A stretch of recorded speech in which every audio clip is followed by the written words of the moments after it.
Ok, parashiot, Ber Bechukotai, Leilou Nishmat, Chana Bet Esther, pour un Zivugagun Veta Or de Jenny Bat Étoile, Banim Zecharim Le Yitzhak Ben Mordechai, Shimon Ben Yitzhak et Yosef Ben Eliaou.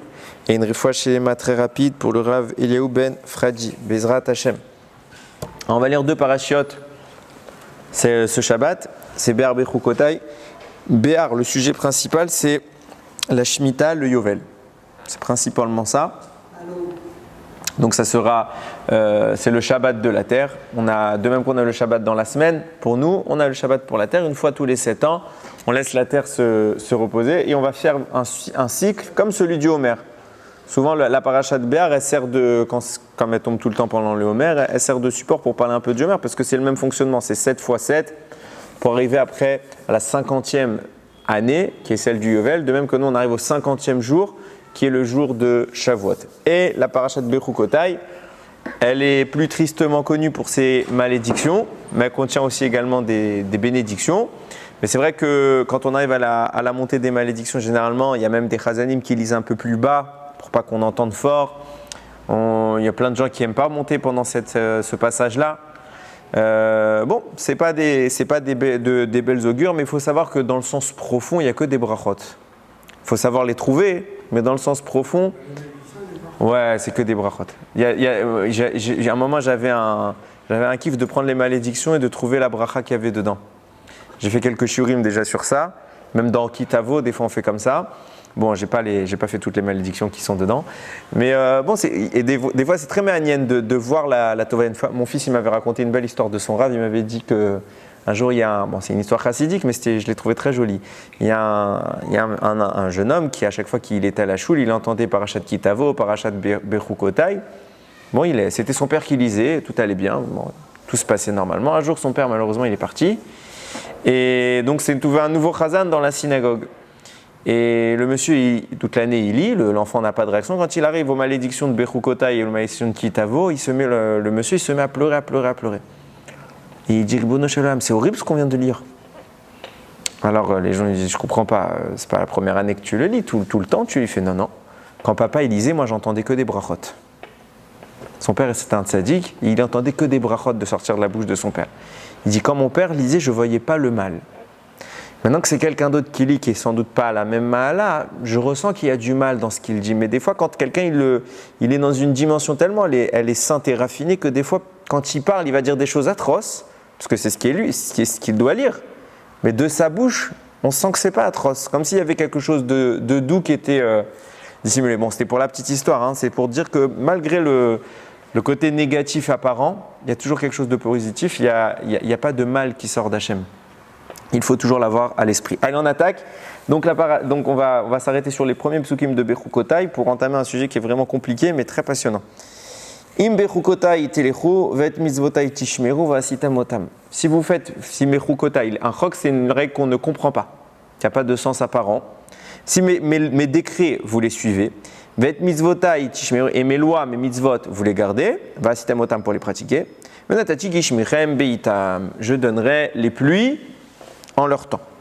Venatena, haaretz yevula ve'et asade iten perio. Et la terre donnera son produit, sa récolte, et l'arbre du champ donnera son fruit. Tout de suite, Rashi dit Tiyu amelim batora. Faites preuve de labeur dans votre étude de la Torah. C'est ça, quand on parle ici des lois qu'on doit respecter, c'est l'astreinte de l'étude fatigante de la Torah.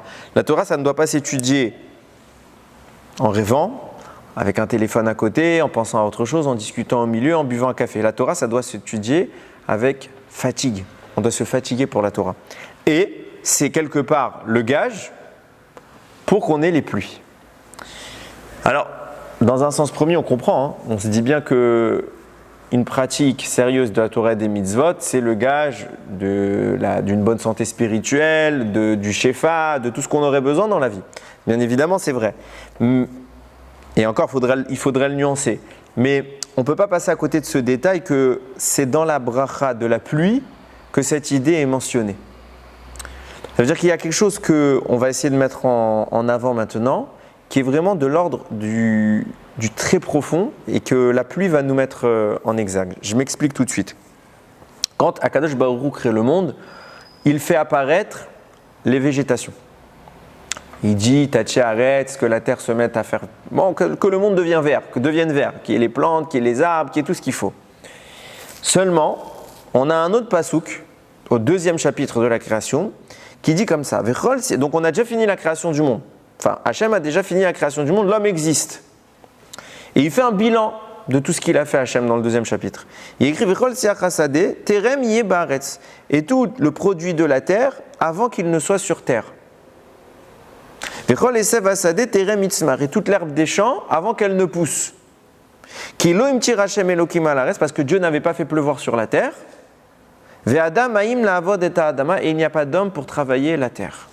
Rashi dit, ça veut dire quoi? Avant qu'elle ne pousse, la végétation. Hachem, tu as déjà créé. Il y a déjà les arbres. On nous a tout décrit déjà. Non.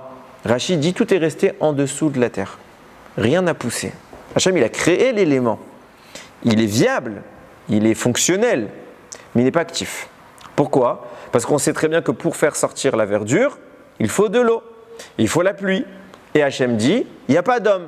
Et tant qu'il n'y a pas d'homme, il n'y a pas de pluie.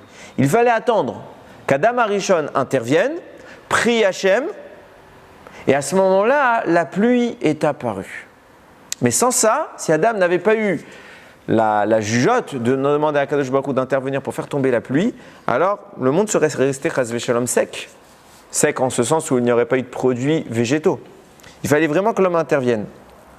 Et quand on lit les propos des Chazal, des Chachamim au sujet de la pluie, c'est assez effrayant parce que les Chachamim disent le jour de la pluie est comparable et même supérieur au jour de Matan Torah. Je ne sais pas si on se rend compte qu'à chaque fois qu'il pleut, c'est plus fort que Shavuot.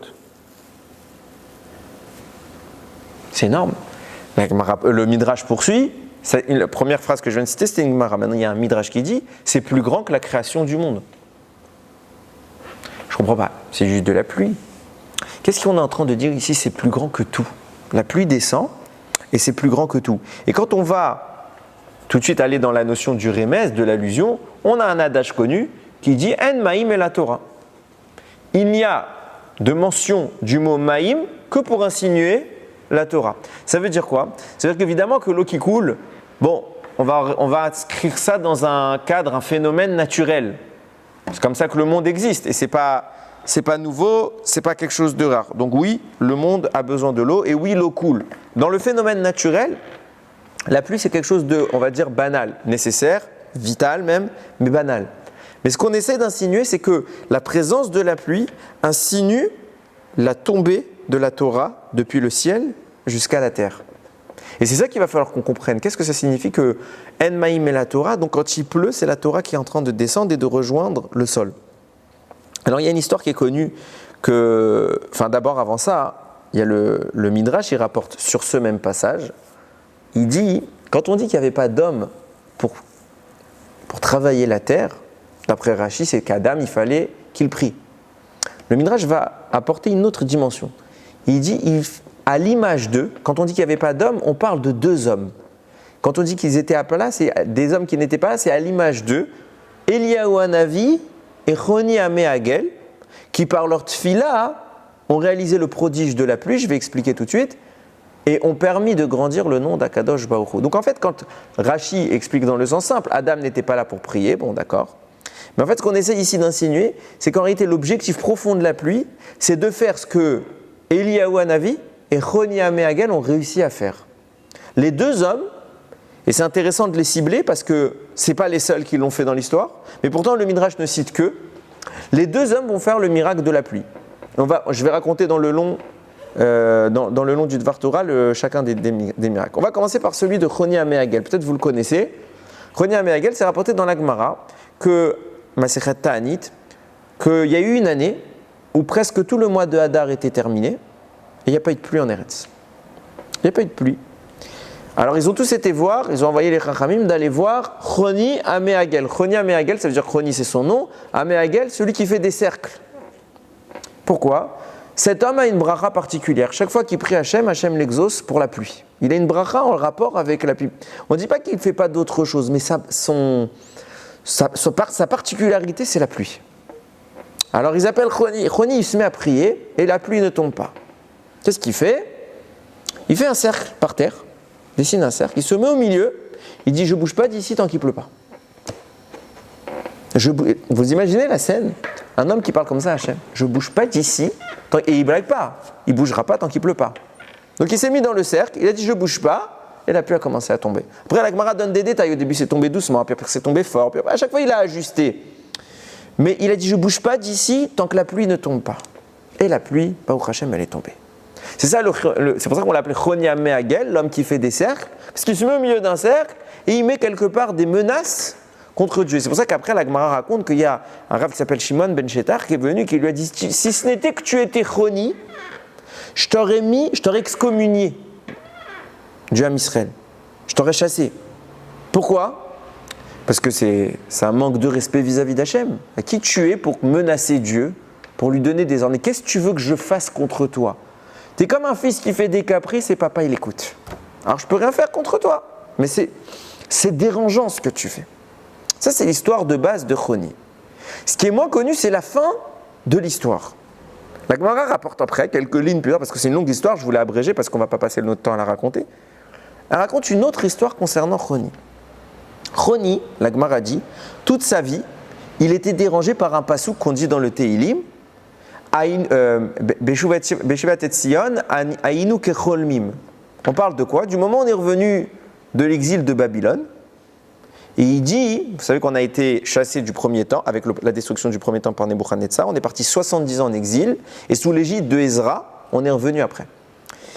Et il dit, je ne comprends pas, quand on est revenu en Eretz, suite à l'exil de Babylonie, on était comme des rêveurs.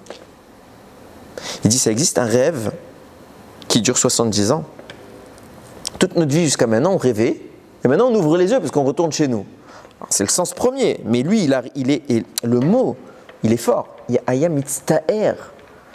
C'est pas qu'il était préoccupé, il souffrait à cause de ce pasouk. 70 ans, on rêve, c'est possible un homme qui dort 70 ans? Qu'est-ce qui se passe? La Gemara raconte, un jour il est en chemin et il croise un monsieur en train de planter un arbre. Il lui dit qu'est-ce que tu plantes? Il lui dit un caroubier. Il lui dit combien de temps ça met pour pousser le caroubier, que vraiment tu puisses profiter de ses fruits? Le monsieur lui répond, il faut 70 ans en moyenne. Il lui dit 70 ans, donc attends, à ce point-là, tu crois que tu vas vivre âgé? Tu es déjà plus tout jeune.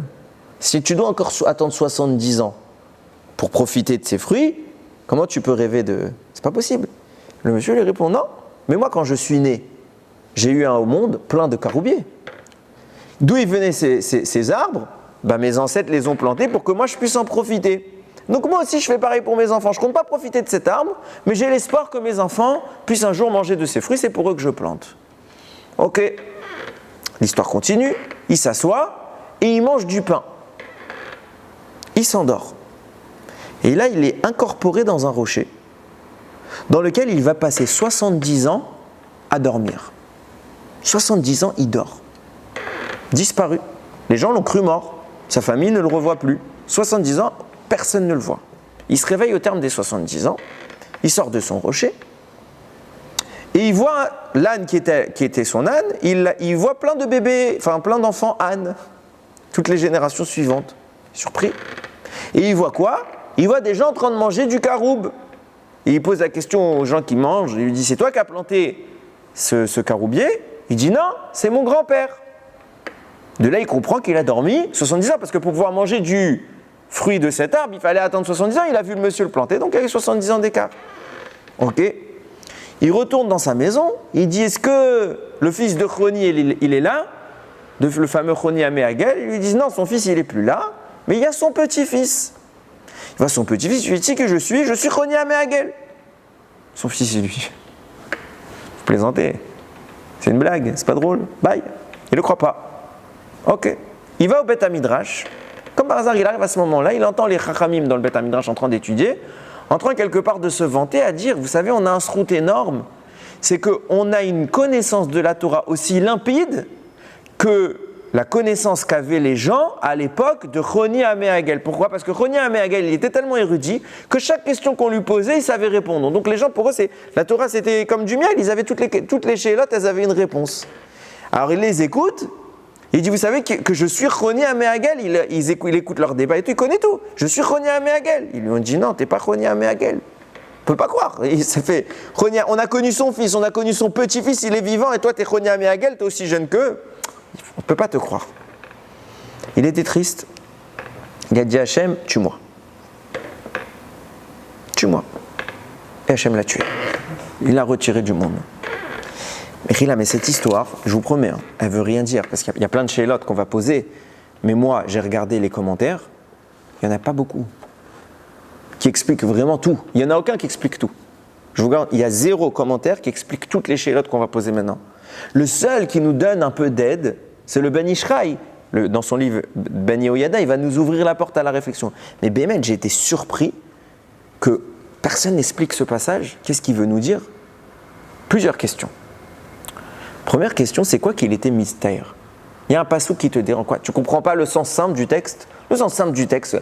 Pendant tout ce temps-là, on souffrait. Maintenant, on ouvre les yeux, comme les Bnei Israël, comme ils sont sortis d'Égypte. Au bout d'un certain temps, quand ils repensaient à ce qui s'est passé, c'était un rêve lointain. Ils ont dit, c'était pas ça la réalité. La vraie réalité, c'est Torah, c'est Hachem. On a perdu ça de vue. Qu'est-ce que tu comprends pas dans ce pasouk? Alors oui, peut-être il y a un sens profond. C'est évidemment de ça qu'il parle.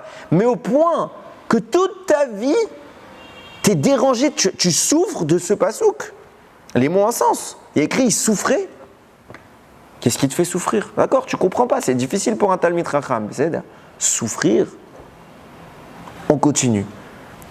Quel est le rapport avec l'histoire du caroubier maintenant? On nous parle d'un caroubier, d'un monsieur qui est en train de planter son truc. Tout ça, c'est pour nous dire quoi?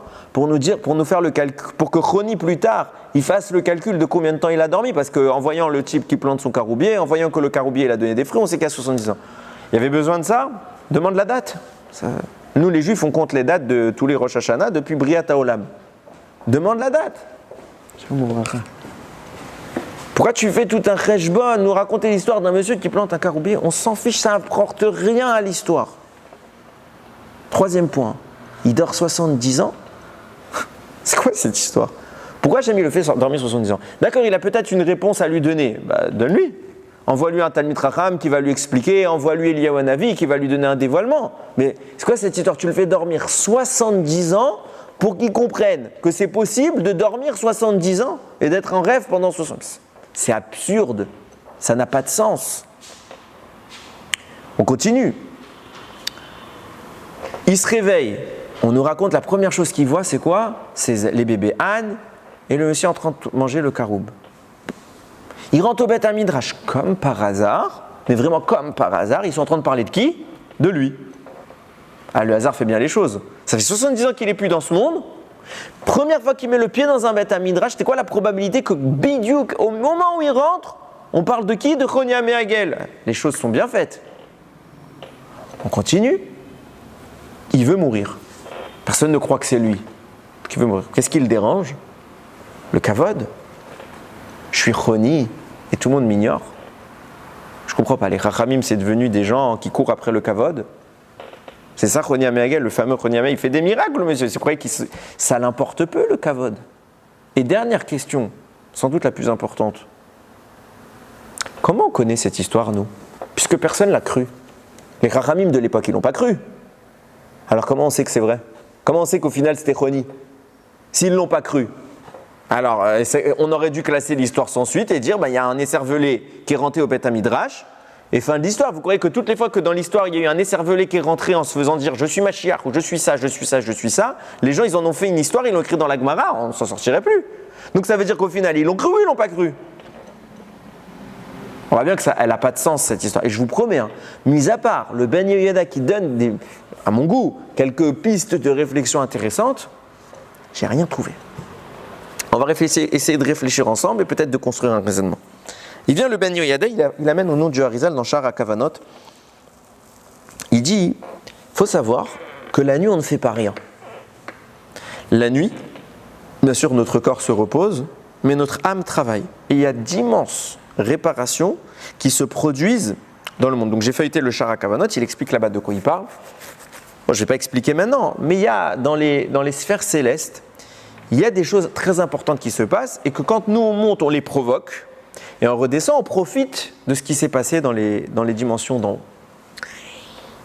Il écrit comme ça, le Rav, le Ben Ishraï, il dit, de là on déduit, sans préciser quoi, il ne va pas donner les détails, que forcément, si Roni est resté 70 ans à dormir, c'est qu'il a été nécessaire à ce moment de l'histoire que Roni accomplisse une réparation énorme qu'il fallait 70 ans pour faire.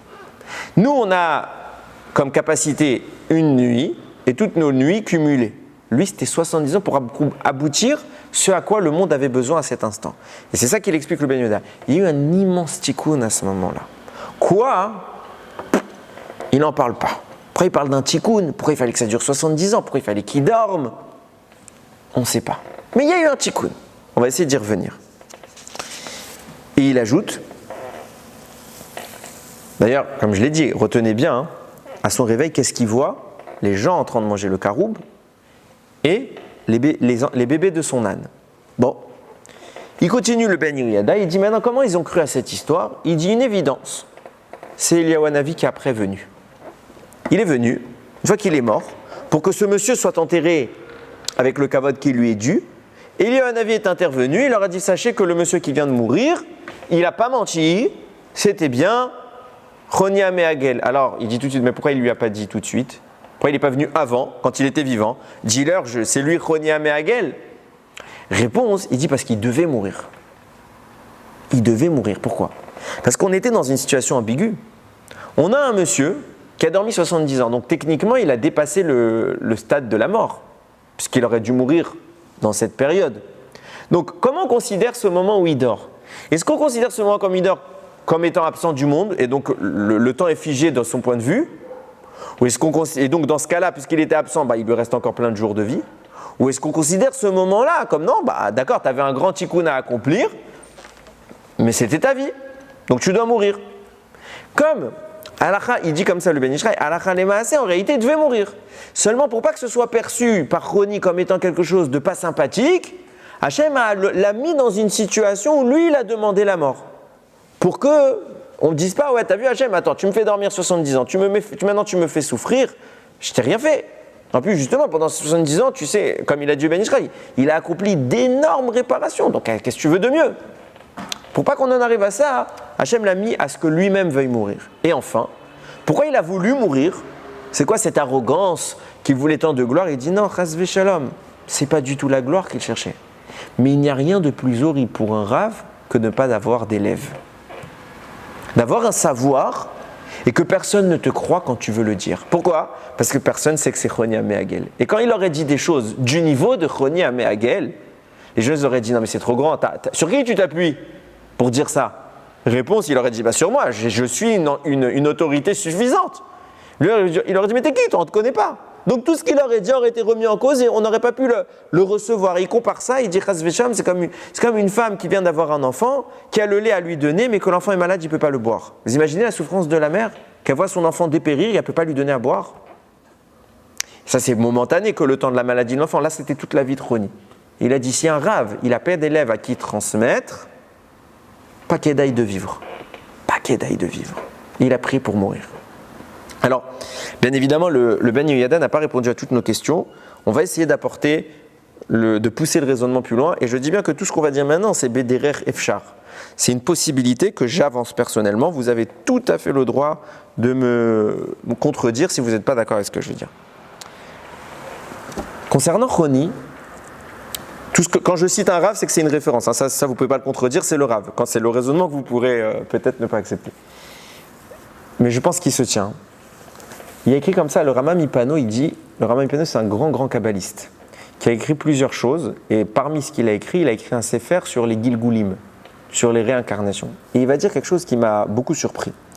Il va dire, on l'a vu tout à l'heure dans le Midrash que j'ai cité, qu'il n'y avait pas d'homme sur terre pour faire tomber la pluie. De qui ont parlé les deux hommes dont on parlait? C'était spécialement Eliyahu Hanavi et Roni Améagel qui ont fait des prodiges. J'ai posé la question tout à l'heure, j'ai dit mais attends, il y en a plein qui ont fait des prodiges. On entend parler de Rabbi Hanina ben Dosa que quand il n'y a pas la pluie, lui, il n'avait même pas besoin de prier. Il enlevait sa chaussure en signe de deuil et tout de suite il pleuvait. C'est écrit à Kippour, quand le Kohen Gadol, il entre au Kodesh HaKodashim, il doit prier. Qu'est-ce qu'il prie là-bas? Il dit que tu n'écoutes pas les tfilotes de Rabbi Hanina ben Dosa. Parce que ce monsieur-là, simplement que quand lui il était en chemin, il pleuvait. Oui, c'est bien. Quand lui il était en chemin et qu'il pleuvait, il dit à Kadosh Baruch Hu, tout le monde est tranquille chez lui. Et moi je suis dehors et je suis en train de me prendre la pluie. Alors Hachem il a arrêté la pluie. Tellement que Rabbi Hanina il était écouté. Alors pour pas que le monde soit privé de pluie, alors on entrait au Kodesh HaKodashim mais on priait que des gens comme Rabbi Hanina ben Dosa ne soient pas écoutés quand ils prient. Parce que ce monsieur-là, il contrôlait tellement il avait tellement de gdoucha que quand il contrôlait la pluie, il enlevait une chaussure. Comme ça, il dit à Kadosh Baruch Hu, regarde, je suis en deuil. Et la pluie tout de suite a tombé. Ou quand il était jeune, il dit à Hachem, tu es en train de me mouiller, la pluie a s'arrêté. Alors des miracles comme Choni, et Eliaou qui a fait la même chose, on connaît. Rabbi Shimon Bar Yochai, il a fait, tout le monde a fait. Qu'est-ce qu'il y a d'extraordinaire? On nous cite deux. Il y a un lien, on voit tout de suite qu'il y a un lien entre eux. On voit tout de suite qui intervient après la mort de Choni, Eliaou Hanavi. Et là, il vient le Rama Mipano et il dit pourquoi on les relie sans cesse? Parce que Choni, c'est une étincelle de l'âme d'Eliaou Hanavi. Et il précise une phrase qui m'a fait faire tout ce Dvar Torah. Il dit c'est une étincelle de l'âme d'Eliaou qui a voulu mourir. Pourquoi elle a de l'importance cette phrase? À mon humble avis. Parce qu'Eliaou Hanavi, comment il peut avoir une réincarnation alors qu'il n'est pas mort? On connaît tous l'histoire d'Eliaou. Moi, ça m'a fait tilt tout de suite quand j'ai lu ce commentaire du Rama Mipano. J'ai dit, il est en train de nous dire quoi? Qu'il y a une partie, une petite étincelle de l'âme d'Eliaou Hanavi qui s'est réincarnée en Choni Améagel. Très bien. Sauf que nous, on a de cesse de parler d'Eliaou Hanavi comme étant un homme qui est monté vivant dans le ciel, qui est devenu le Malach Habrit. Et donc, comment il pourrait avoir une Neshama qui est revenue? Et sa Neshama, elle est complètement montée. Il n'y a rien qui revient. C'est quoi cette histoire? Seulement, quand on regarde dans les détails, il y a quelque chose d'intéressant. Là-bas, concernant le moment où il a voulu mourir, il faut raconter l'histoire où il a demandé la mort Eliaou. C'est écrit qu'il y a un monsieur qui s'appelait Riel qui a perdu ses enfants. Et un jour, Eliaou Hanavi, il était en chemin pour aller présenter les condoléances à ce monsieur. Et sur la route, il croise le roi Achav, qui quelque part était l'antagoniste à Eliaou Hanavi, parce qu'il y avait de la Avodah Zara et Achav, il suivait ça. Sur la route, Eliaou, il parle avec Achav et il lui dit, le Rada qui écrit comme ça, tu sais pourquoi ils sont morts les enfants de Riel? C'est à cause de la malédiction de Yehoshua. Yehoshua, quand on a conquis Eretz Israël, on a conquis la ville de Yéricho. Il a dit personne ne reconstruit. Et eux, ils ont reconstruit. Donc comme ils ont reconstruit, Hachem les a tués. Vient Achav et lui dit, je ne comprends pas. C'est qui le plus grand? C'est Yehoshua ou Moshe Rabbeinu? Il dit, c'est Moshe. Moshe, c'est le Rav. Yehoshua, c'est l'élève. Il dit, donc la malédiction de Yehoshua, tu viens de me dire qu'elle s'exauce, qu'elle s'accomplit. Et pourtant, nous, on voit que Moshe Rabbeinu, il nous a dit dans le schéma Israël, si vous n'écoutez pas ma Torah mitzvot et que vous faites vous allez après d'autres dieux, alors vous n'aurez plus la pluie. Or aujourd'hui, tout le Ham Israël est idolâtre. Et Eliaou Hanavi a vécu une période où il était à la fin, à un moment, le seul pratiquant de toute la planète. Je ne sais pas si vous imaginez. Jusqu'à qu'il fasse le miracle, vous savez, avec le sacrifice qui a fait descendre le feu, etc. Donc il dit, je ne comprends pas. Moshe, qui est le maître de Yehoshua, il fait une malédiction, il dit, si vous faites tous Avodah Zara, si vous arrivez à l'Avodah Zara, vous n'aurez plus de pluie. On voit que tout le monde est idolâtre et il envoie la pluie à Hachem. Donc la malédiction, Moshe, ne s'applique pas. Et toi, tu viens de me dire que la raison pour laquelle les enfants de Riel ils sont morts, c'est parce que l'élève de Moshe, il a fait une malédiction et elle a été accomplie. Si la malédiction de Moshe ne s'accomplit pas, sache que la malédiction de Yeshua ne devrait pas s'appliquer. En clair, tu dis n'importe quoi, Eliaou. Les enfants de Riel ne sont pas morts à cause de ça. Il a entendu ça, il a dit, écoute-moi bien. Je jure sur Hachem qu'à partir de maintenant, tout de suite là, plus une goutte de pluie. Tant que je n'ai pas autorisé. Je jure, de par le Dieu vivant, que vous n'aurez plus une goutte d'eau. Rien. Tant que je n'ai pas donné mon autorisation. Pourquoi? Parce qu'il entend que Moshe Rabbeinu est en train d'être critiqué. Ah, t'as vu, il fait des malédictions, c'est du vent. Et on est en train de lui dire, alors à cause de ça, on ne croit plus le reste de la Torah, que quand Yehoshua il fait des malédictions, ça vient de ça, la mort des enfants de Riel. Alors je vais vous montrer que Moshe Rabbeinu il blague pas, et que la Torah elle blague pas, je vous retire la pluie. C'est écrit 3 ans, ils sont restés, il n'y a pas eu une goutte de pluie. Vous croyez que ça a suffi L'homme Israël, il ne fait pas de tchouva, il continue la Vodazara. Jusqu'à qu'il y ait un avis. Ça, je vous parle, quand c'est dans l'histoire, dans le texte, quand il fait la promesse qu'il n'y a plus de pluie, on est au chapitre 17 du livre de Malachim. On arrive au chapitre 19, ça fait 3 ans qu'il n'y a pas de pluie, personne n'a fait de tchouva. Il y a un avis, il en arrive à dire qu'est-ce que tu veux que je fasse de Hachem? Je sers à rien. Comme ça, il va dire à Hachem, qu'est-ce que tu veux? Je ne peux plus rien faire. Et regardez les psukim. Il est allé dans le désert d'Erech Hayam en plein jour. Vayavo, il est allé. Vayeshev tachat rotem echad. Alors je ne sais pas c'est quoi rotem echad. Il s'est assis sous un rotem, mais je ne sais pas c'est quoi comme arbuste. Je n'ai pas su la traduction. Ils ont mis ici un genêt. Je ne sais même pas c'est quoi comme arbre, même en français. Bon. Vayishal et nasho lamut. Et il a demandé à mourir. Il a dit Hachem, tue-moi. Vayomer, il a dit Rav ata Hachem. Ça y est, ça suffit Hachem. Car nafshi, prends mon âme. Kilotov anochi me'avoté, parce que je ne suis pas mieux que mes ancêtres pour vivre aussi longtemps. Ça y est, j'ai fait mon temps. Vaishkav, vaishan tachat rotem echad. Donc il s'est allongé et il a dormi là-bas. Veine ze malach nogeabo. Et voici qu'il y a un malach qui arrive devant lui. Vayomer le kumechol. Il lui dit, il le réveille comme ça et il lui dit, lève-toi et mange. Vayabet, alors il regarde, il y a où? Il a trouvé à côté de lui un gâteau cuit à la braise et un vase avec de l'eau. Vayuchal, vayesht, vayashov, vayishkav. Il a mangé, il a bu, il s'est rallongé, il a dormi. Vayashav malach Hashem shenit, vayigabo. Et une deuxième fois, il est venu le malach, il l'a secoué. Vamerkou mechol, il lui dit, lève-toi, mange. Kirav mimecha adarer, parce que tu as un long chemin à parcourir. Alors il s'est levé, il a mangé, il a pris la route, il va voyager avec ce repas qu'il va manger, il va tenir 40 jours. Sans manger, sans boire. Ok. Ce que dit Eliyahu Hanavi là, et là c'est moi qui pense comme ça m'a interpellé. Pourquoi? Parce qu'il a demandé à Kadosh Baruch Hu, tue-moi. Ok. Et puisqu'Akadosh Baruch Hu, enfin on a un principe, je vous donne un exemple pour comprendre tout de suite. Moshe Rabbeinu, au moment du veau d'or, Hachem lui dit, je vais tuer tous les Bnei Israël. Moshe dit ok, tu fais ça, mais Chenina misifrecha, Asher katafta, efface-moi de la Torah que tu as écrite. Hachem lui dit d'accord, je sauve le Ham Israël. Il a dit si tu les tues, c'est inconditionnel.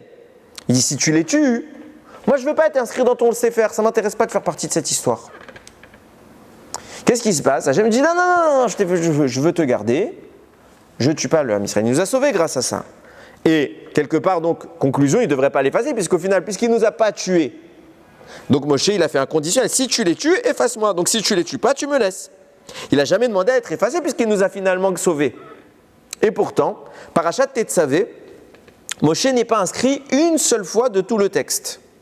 C'est la seule paracha, depuis la naissance de Moshe jusqu'à sa mort, où il n'est pas dedans. Le Baal HaTurim, il dit, pourquoi il n'est pas dedans? Parce qu'il a dit à Kadosh Baruch Hu, Mechenina misifrecha, efface-moi de ta Torah. Et puisqu'il a demandé à Hachem, et même si c'est du conditionnel, ce que la bouche du tzaddik a dit, c'est créateur d'une réalité. Donc Hachem a partiellement écouté ce que Moshe a dit pour ne pas le faire mentir. Donc il a partiellement effacé de la Torah. Au lieu qu'on trouve plusieurs fois Vayomer Hachem el Moshe ou Vayidaber Hachem el Moshe, il n'y a pas écrit cette fois, on parle Veata, toi, Moshe est là. Mais on ne le mentionne pas explicitement. On l'a effacé d'une partie de la Torah. Donc on voit que quand un tzaddik de l'envergure de ce... Et ce n'est pas la première fois, hein. On le voit avec David Améler, il y a eu la même histoire sur un sujet avec Maseret, dans le Maseret Makot, même avec Moshe sur son fils, qu'il avait fait une promesse à Yitro. Il y a plein d'histoires qu'ils ont juste parlé et ça s'est réalisé. Même au conditionnel. Maintenant, il a fait quoi, Eliyahu Hanavi? Il a dit, tue-moi. Pourquoi? Il a une raison, parce qu'ils ne font pas de tchouva. Et Hachem va lui dire, bon finalement, t'inquiète pas, je vais t'expliquer comment leur faire tchouva. Donc ils vont faire tchouva, j'ai pas de raison de te tuer. Mais il a dit, tue-moi. Donc il devrait quoi? Il devrait mourir. Sauf qu'Hachem ne veut pas qu'il meure, parce que c'était une condition. Donc de même que Moshe, partiellement, il va l'effacer, de même, il va partiellement tuer Eliyahu Hanavi. Regardez l'histoire. 2 fois, il fait une sieste. La deuxième fois, elle a un sens. Parce que la deuxième fois, le malach va lui dire, mange, parce que tu as de la route. Donc le repas que va prendre maintenant Eliyahu Hanavi, c'est pour lui donner de la teneur pour tout le voyage. Mais la première fois, il lui dit la même chose. Et il le fait manger et boire, mais pour rien. Pourquoi il le fait manger et boire? Et pourquoi à ce moment-là il s'endort et une fois il se réveille? Ça veut dire qu'il y a eu deux événements dans l'histoire. Il y a eu une première fois où il a dormi, il s'est réveillé, il a mangé. Et une deuxième fois il a dormi, il s'est réveillé, il a mangé. Mais cette fois-là, elle concerne la suite de l'histoire où il va aller maintenant au rêve pour qu'Hachem lui parle.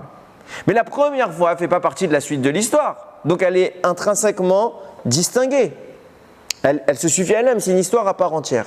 Qu'est-ce qui se passe? La Gemara nous dit dans Masechet Brachot, le sommeil, c'est 1/60e de la mort.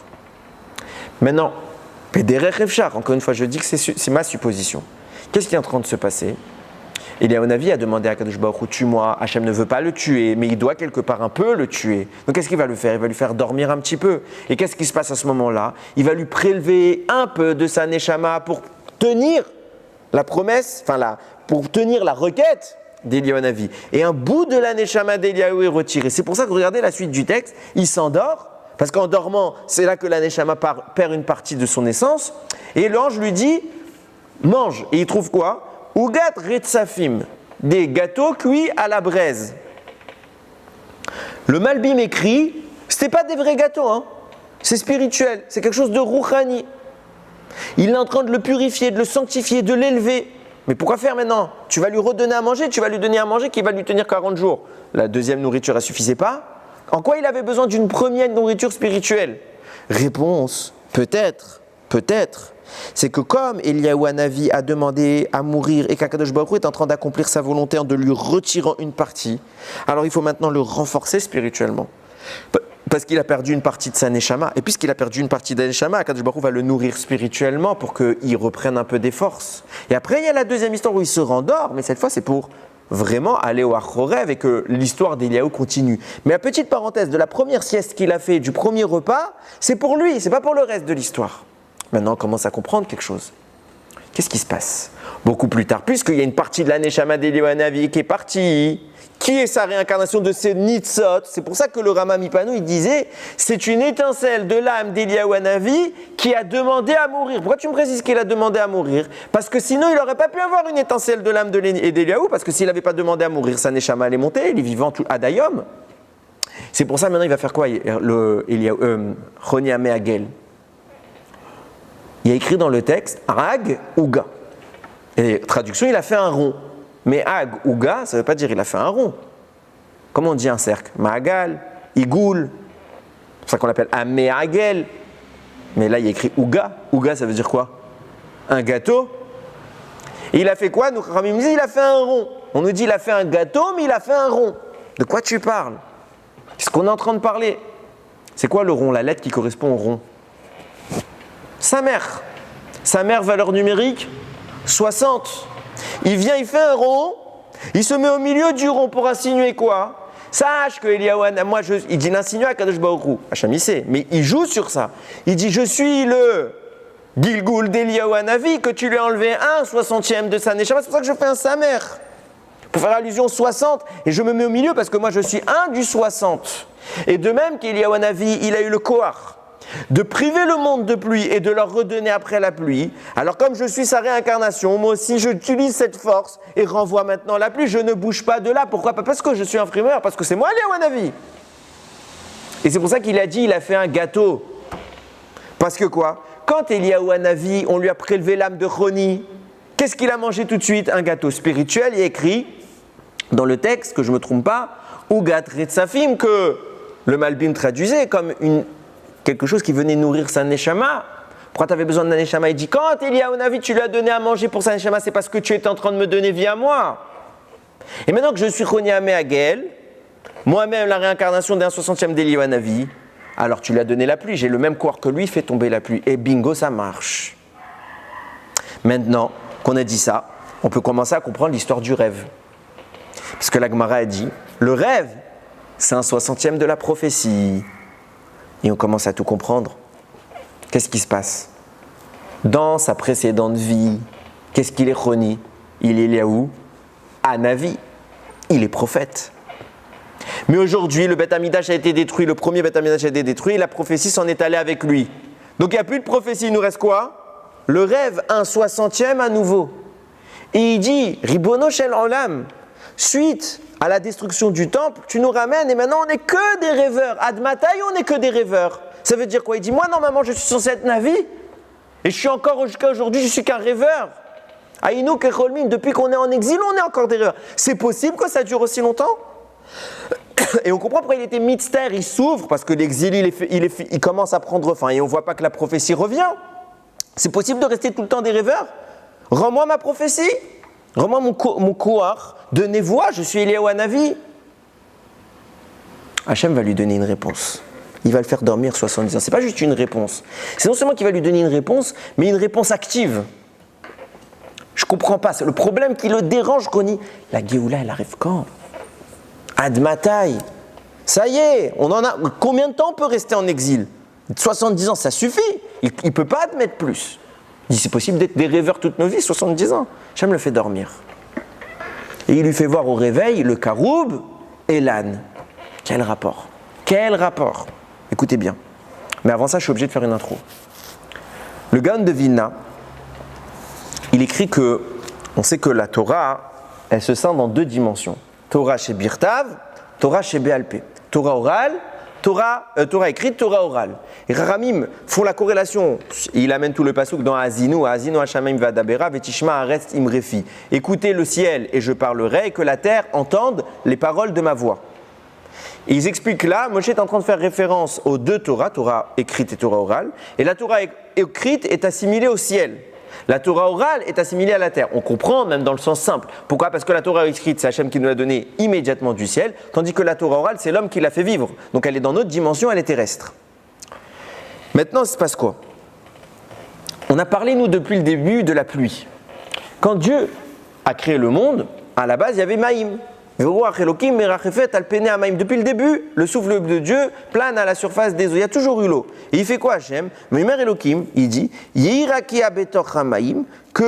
y ait un ciel à l'intérieur de l'eau, un espace, on va dire, Vimavdil ben Maïm, les Maïm, et qu'il fasse la séparation entre l'eau et l'eau. Disant donc, il y a de l'eau en bas, il y a de l'eau en haut, au-dessus de nos têtes. Bon, il y a les nuages, on va dire. Mais elle est où l'eau? Sens simple, les nuages, change profond.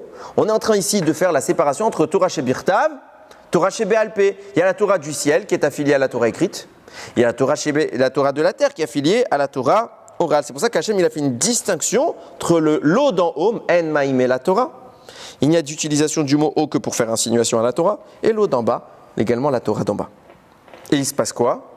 La première est assimilée au ciel, l'autre à la terre. C'est pour ça que les Khamim diront Ismechu Hashamaim Vetagel Haaretz, que les cieux se réjouissent et que la terre soit chargée d'allégresse. Qu'est-ce que ça veut dire? Il se passe que quoi? Finalement, c'est quoi la pluie? C'est la Torah d'en haut qui est en train de rejoindre la Torah d'en bas. La pluie, c'est la fonction de liaison. Et cette pluie-là, c'est de l'eau, Maïm, c'est Torah. La Torah du ciel rejoint la Torah de la terre. C'est pour ça que pour qu'elle puisse être réunie, et pour ça qu'on avait dit, est plus grand le jour de la pluie que le jour de Matan Torah. Est plus grand le jour de la pluie que le jour de la création du monde. Pourquoi? Parce qu'à tous ces moments-là, on n'a pas encore réuni les deux Torahs. Le jour de la pluie, c'est on arrive à faire la jonction entre les deux sphères terrestres et célestes. Ça, c'est plus grand que la création et plus grand que la Torah elle-même, que le don de la Torah elle-même. Maintenant, il se passe quoi? Ismechu Hashamaim Vetagel Haaretz. On voit que Chachamim disent, quand toute la Torah est alignée, que le ciel est heureux, que la terre est heureuse, alors là on a réuni les deux Torahs, ça c'est la pluie. Qu'est-ce qui se passe? Les initiales de cette phrase, Yismechu Hashamaim Vetagel Haaretz, Yud Ke Vav Ke. Le nom d'Hachem il est complet. Et ce passouk nous apprend quelque chose d'important, c'est que Yismechu Hashamaim Yud Ke, c'est le ciel, donc la Torah écrite, Vetagel Haaretz, et que l'allégresse soit sur terre, Vav Ke, c'est la Torah écrite, la Torah orale, pardon, qui est sur terre. Donc de là, on voit que quoi? Le Yud Ke, c'est une dimension, Torah chez Birtav. Vav Ke, c'est une deuxième dimension, Torah chez Béalpé. Vous me suivez? Or, nous, on sait, c'est pas nouveau, on l'a vu plusieurs fois, que le nom d'Hachem est scindé en deux. C'est plus Yud Ke, Vav Ke. Aujourd'hui, c'est que Yud Ke. Pourquoi? C'est Rashi qui le dit, mais tous les commentaires le rapportent. C'est entre autres que je cite Rashi, qui dit que depuis l'intervention d'Amalek, alors le nom d'Hachem s'est scindé en deux. Et il y a Yud Ke d'une part, Vav Ke d'autre part. D'où vient cette séparation? Elle vient que le mot Amalek vient du mot Safek. Safek, c'est un doute. Il a réussi à immiscer un doute dans notre cœur, distinguant les deux Torahs. On n'arrive pas à les réunir parce qu'on a des She'elot, on a des questions, et on n'a pas les réponses. Et puisqu'on a le doute qui subsiste, alors on ne peut pas les réunir parfaitement parce que ça ne marche pas, on a des questions qui bloquent au milieu de la jonction. Voilà le Kohar de Amalek. Le Kohar de Amalek est cette scission du nom d'Hachem, cette scission de la Torah, cette existence du doute dans le cœur de l'homme. Comment on supprime un doute? Par des réponses. J'ignore quelle heure il est, je demande l'heure. Et là, maintenant, j'ai plus de doute sur l'heure. C'est exactement ce qui se passe. La réponse est la destruction de Amalek. Donc il se passe qu'aujourd'hui on a Yud-Ke, on a la Torah orale, la Torah écrite, les premières dimensions, qui vient du ciel. Mais Vav-Ke, la Torah orale, elle est distante. On a plein de questions, on n'a pas toujours les réponses. Et ça, c'est l'existence de Amalek. Chachamim nous disent, Rashi le rapporte dans notre paracha, c'est écrit à la fin des malédictions, Vezartiet beriti Yaakov. Et je me souviendrai, malgré tout ce que je vous ai promis que je vais vous déchiqueter, Chas v'Shalom, je me souviendrai, vous inquiétez pas, à la fin de l'alliance de Yaakov, Vet beriti Yitzhak, Vet beriti Avram Eskor, Ve'aretz Eskor, et de l'alliance d'Avram, et de la terre, je m'en souviendrai. Sauf que Yaakov, il écrit avec une lettre en trop. D'habitude, c'est Yud, Aïn, Kouf, Vet. Et là, il y a un Vav au milieu pour faire le O. Kouf, Vav, Bet. Pourquoi? Rachid dit, il y a 5 endroits dans toute la Torah où Yaakov est écrit avec un Vav en trop. Et il existe parallèlement 5 endroits dans toute la Torah où Eliaou a été privé du Vav. Rachid dit, Eliaou qui est l'homme qui viendra à la fin des temps nous libérer. Yaakov, il a tenu à ce qu'on lui prenne un gage. Il a dit, c'est mes enfants que tu dois libérer, je te rendrai ton Vav que lorsque tu auras fait ta promesse. Tu vas libérer mes enfants, tu récupères ton nom. Tant que tu n'as pas libéré mes enfants, j'enlève le Vav de ton nom. Donc il y a 5 fois où le Vav n'est pas écrit. Vient le Shla Akadosh, il dit, ça fait référence à quoi? 5 c'est He, et la lettre Vav, Vav Ke. Qu'est-ce qu'il est en train de dire? Eliyahu Hanavi est le garant de la deuxième dimension du nom d'Akadosh Baruch Hu, le Vav et le He, qu'on a perdu depuis Amalek. C'est Eliyahu Hanavi qui à la fin viendra répondre à toutes nos She'elot. Et quand Eliyahu vient, toutes les questions disparaissent, le Safek est supprimé, Amalek il meurt. Maintenant qu'on a dit ça, on peut comprendre. Qu'est-ce qui se passe? J'ai dit tout à l'heure, il est rentré Chonia Me'agel dans le Beth Midrash. Tout de suite, on parle de lui. Pourquoi on parle de lui maintenant? Le hasard fait bien les choses? Non. C'est que quand on y explique que Eliyahu viendra ou Choni viendra et toutes les réponses vont être données, c'est pas lui qui va passer son temps à répondre à chacune des questions du Ham Israël. Simplement que sa présence, elle va éclairer le monde et subitement on aura les réponses de nous-mêmes. Choni est sur terre. Il rentre au Beth Midrash, d'un coup les Chachamim se rendent compte, on a un accès là tout de suite, aussi grand qu'à l'époque de Choni. Mais ils ne savent pas, c'est parce pourquoi ils ont quoi? Ils ont cet accès, c'est parce qu'il y a Choni.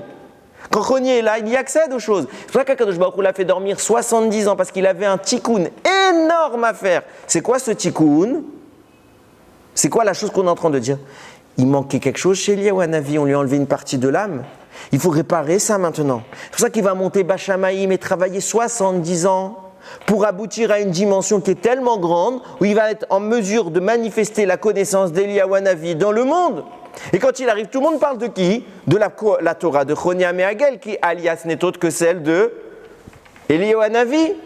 Et là, d'un coup, les réponses affusent au Beth Midrash. Tout le monde s'élève parce qu'il y a Choni.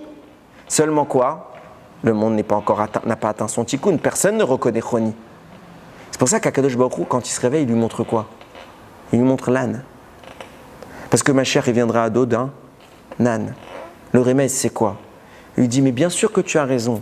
Ça suffit la galoute. Ça suffit qu'il n'y ait plus la prophétie. Je veux la rendre. C'est pour ça que je t'ai retiré pendant 70 ans du monde. Je veux que tu permettes au monde, par ce travail que tu as fait pendant 70 ans, un accès aux réponses. C'est ça l'effort qu'il a fait, Choni. Il a donné la clé, il a ouvert l'accès aux réponses. Pour que subitement, simplement qu'il est là, les gens commencent à avoir des she'elot et des tchouvot et des réponses. Et quand il entre au Beth Midrash, tout devient clair, même si personne ne sait qui il est. Et Hachem lui montre, mais c'est quoi le secret pour avoir ces réponses? C'est le karoubier. Comment dire le karoubier? Le karoub en lui-même, charouv. Charouv, on regarde qu'il revient plusieurs fois dans la Gemara.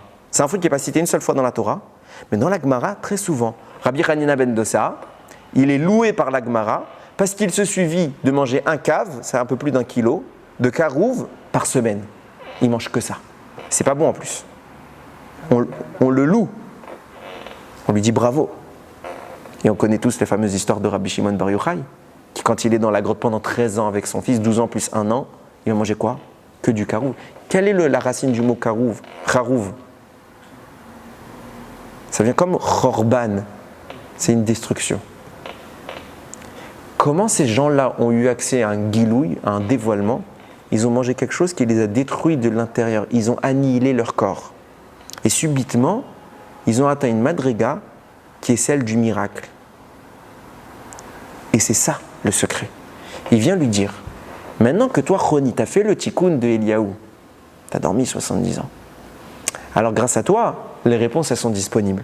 Et grâce à toi, c'est quoi les réponses qu'on a besoin? C'est les réponses que ceux qui vont manger le karoub vont donner au monde. C'est les secrets de la Torah. Grâce à toi, un jour viendront des hommes comme Rabbi Shimon Bar Yochai, qui va révéler la Torah, toute cette Torah cachée. Et cette Torah cachée-là, pourquoi on y a accès avant, on n'y avait pas accès? Quelques élites. Parce que le travail d'Eliaou Hanavi, qui est celui chargé de reconstituer Yud, Ke, Vav, Ke, d'enlever le doute qui sépare les deux noms, il a commencé grâce à qui? Eliaou, il a fait une partie, et toi, maintenant que tu es parti 70 ans à dormir, pendant 70 ans, tu étais en contact avec quoi? Le sommeil. Mais le sommeil pendant lequel tu peux rêver. Aïnou Kecholmi, t'en as marre d'être un rêveur. Je te donne maintenant l'accès à la réponse. C'est quoi la réponse? Comment on va sortir du monde matériel dans lequel, vers un retour à la prophétie? Grâce au secret du Zohar. Grâce au secret que Eliaou Hanavi va pouvoir dévoiler à qui? À Rabbi Shimon Bar Yochai. Et que Rabbi Shimon Bar Yochai va nous donner. Et que depuis ce temps-là, Loti Shachar mi Pizarro, elle n'a pas disparu. C'est ça les secrets qui manquaient au monde. C'est pour ça qu'Hachem a retiré Chonia Meagel.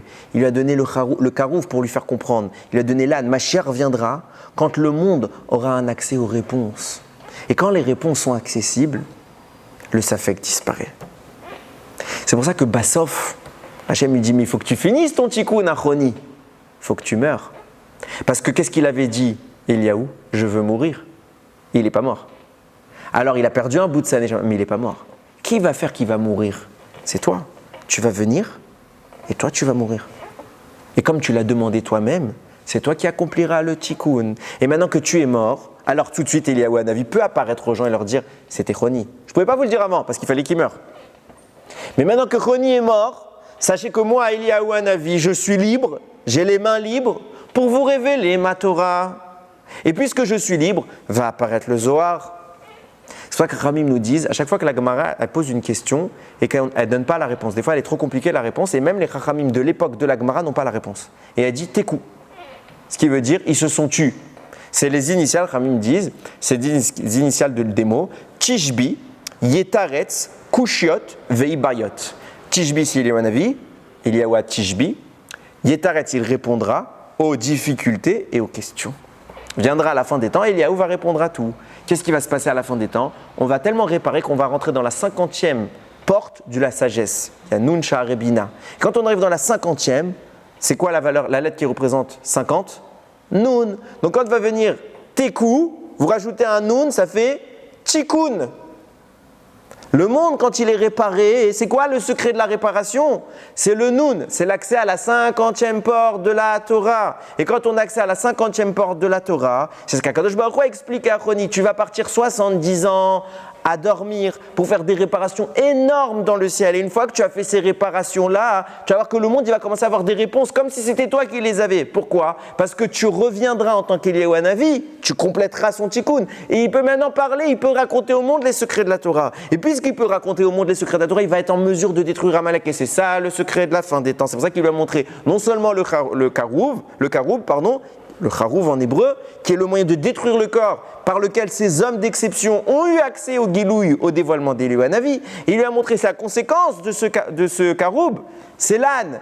Grâce à ça, l'âne, celui qui va porter le Mashiach, il va exister. C'est pour ça qu'à son réveil, il voit deux choses. Il voit le karoub et l'âne.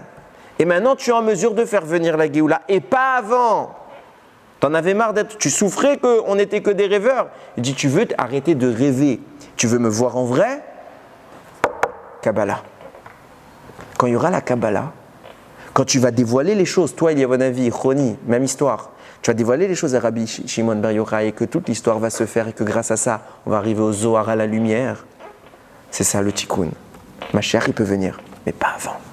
C'est pour ça que Ramim, ils disent, sans exception, que Mashiach viendra dans une génération où les secrets de la Torah deviendront accessibles. Vous n'avez jamais eu une génération où il y a eu autant de kabbalistes, je vous garantis.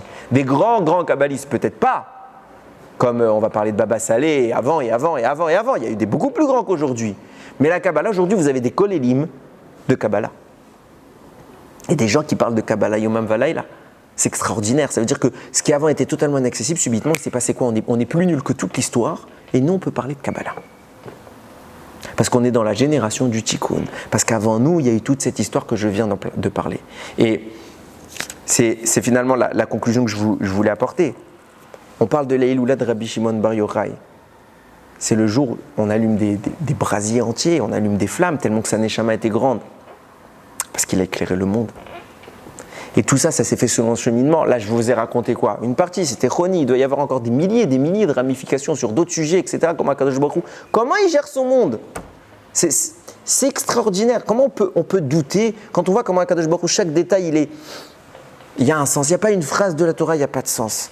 Et d'année en année, on prend des textes différents ou les mêmes et on les réétudie, on va encore plus loin, On dit, mais Ribono Shel Olam, moi je vous promets, ça me rend fou.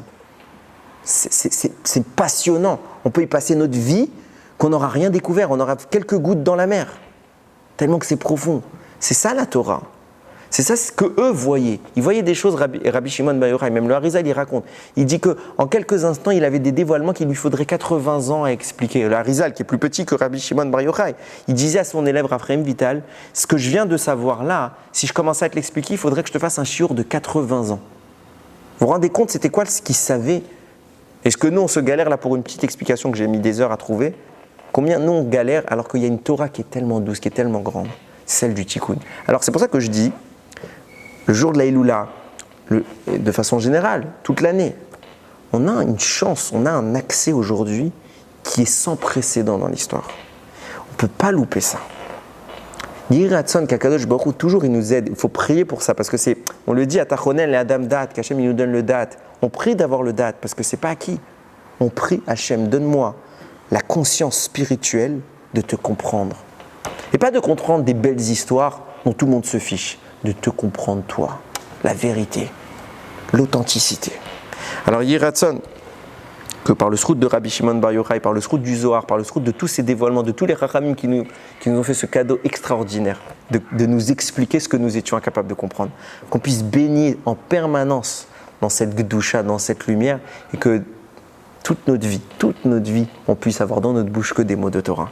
Baruch Adonai Leolam, Amen ve Amen.